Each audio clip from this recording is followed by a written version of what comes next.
Okay. Toastmasters and guests, please welcome Keith with his speech entitled Scuba Diving. Scuba Diving, Keith Jennings.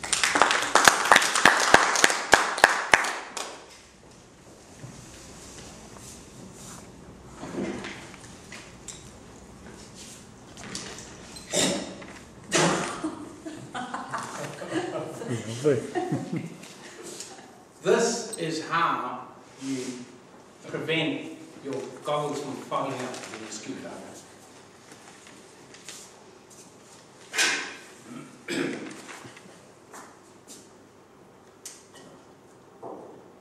From the Great Barrier Reef to the Maldives Islands, from the Red Sea to Africa, the wrecks of Africa, dipping below the water's surface provides a watery wonderland for those carrying out scuba diving. I'm going to share with you today a couple of training and activities that are involved in scuba diving. So what is scuba diving? What is scuba?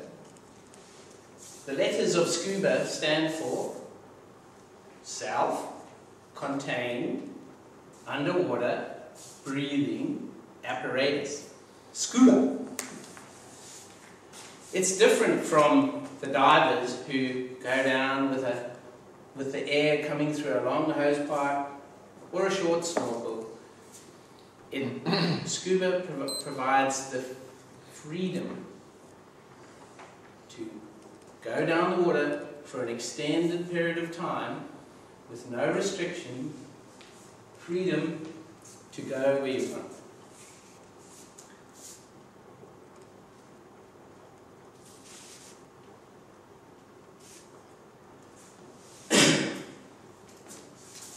Apologize, just a little stuck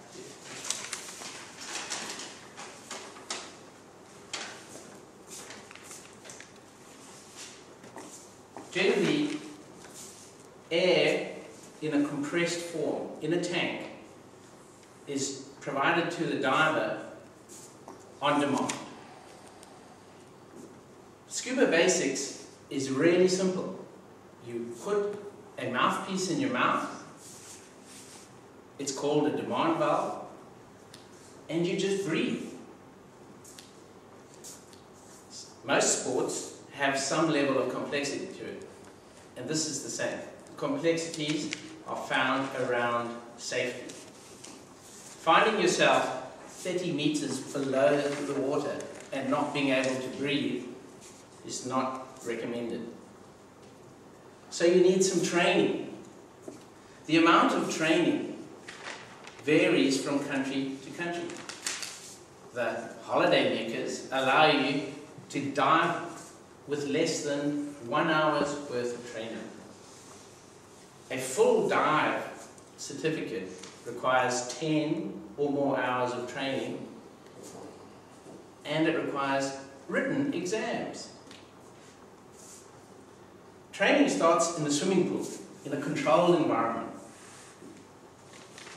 You practice putting your mask on and off. Underwater, that was easy. Some people react badly when their mask is ripped off unexpectedly. And the dive trainer will try this several times to ensure you don't freak out and head for the surface. They also teach you emergency procedures and signals, so that you can communicate with your dive buddies. They also teach you how to get out of your equipment in case it gets snagged, and how to rise from deep down up to the surface without any issues.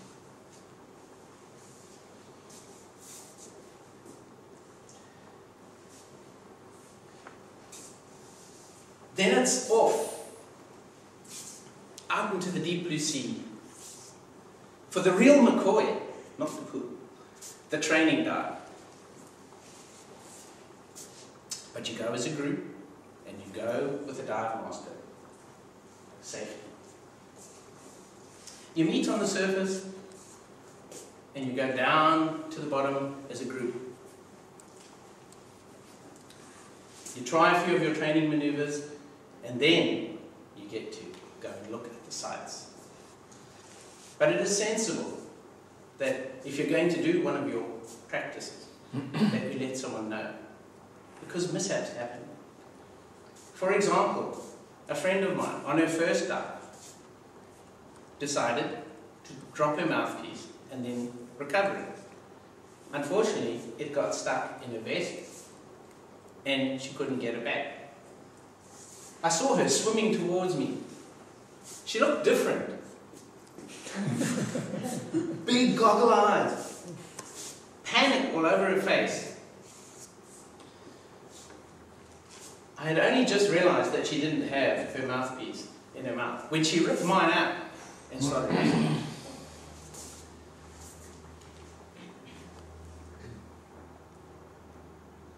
That's okay. That's part of training. We learned how to do that. But when I indicated that it was time for me to get it back, she shook her head, couldn't get it out. And she was in a state of panic. I started to panic too, so I ripped it back, and she popped for the surface. Fortunately, the dive master grabbed her foot, pulled her back down, and shoved his spare mouthpiece in her mouth. She was still freaked out, but you can see slowly the panic drop from her face.